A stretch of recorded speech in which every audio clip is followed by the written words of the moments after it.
समझता हूँ कि जो काविश थी उसमें बिगनिंग अल्हम्दुलिल्लाह मैं समझता हूँ अच्छी है, और जो फ्लोटेला चल रहा था उसमें भी साथी ज़ाहिर जानना चाहेंगे कि उसमें क्या हुआ। तो फ्लोटेला जो चल रहा था उसमें हमारे एक सेनेटर साहब भी थे।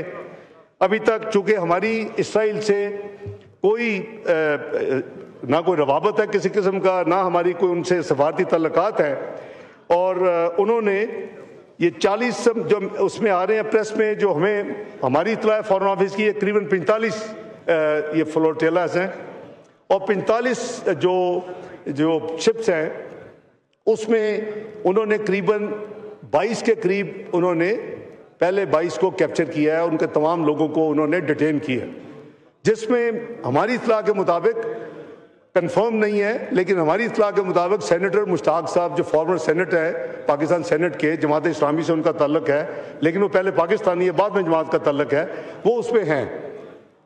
हमने जब से ये परसों रात से न्यूज़ आई है, हमने एक तीसरे यूरोपियन मुल्क को इन्वॉल्व किया है जो इन्फ्लुएंशियल है, उनके हम सफारती प्रोसेस को इस्तेमाल कर रहे हैं।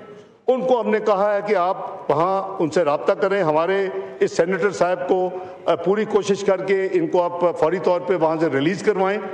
उन्होंने कहा कि जुमे की रात तक तो उन्होंने लोगों को जो डिटेन किया, देयर इज़ नो एक्टिविटी। मैं आपको एक दूसरे मुल्क की फॉरेन मिनिस्ट्री की बात बता रहा हूँ। ये नहीं कि हम सोए हुए हैं, हमारा एक पाकिस्तानी उसमें है, बाकी नहीं है उसमें। जो भाईजान वो नहीं है अभी, इस पहले 25 में नहीं है, उस पहले में नहीं है, उसमें मुश्ताक साहब है, वो पीछे होंगे।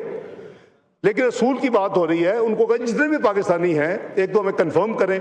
उन्होंने कहा जी कि उस हफ्ते को वो तो काम नहीं करते, सब जो उनका है यहूदियों का। उन्होंने कहा जी कि इतवार को we will give you definitely the information. हम उनका बहुत तल्लुक है, वो एक मेजर मुल्क है यूरोप का, बेहतर है मैं उसका नाम ना लूँ तो मुनासिब होगा, लेकिन मैं परसों रात से उनसे एंगेज हूँ, फॉरेन मिनिस्ट्री एंगेज है, और पूरी कोशिश है कि जितनी जल्दी हो सके हम जितने भी पाकिस्तानी हैं उनको हम हिफाजत से और इंशाअल्लाह इज़्ज़त और एहतराम से वहाँ से एग्ज़िट करवाएं और उनको रिट्रीव करें।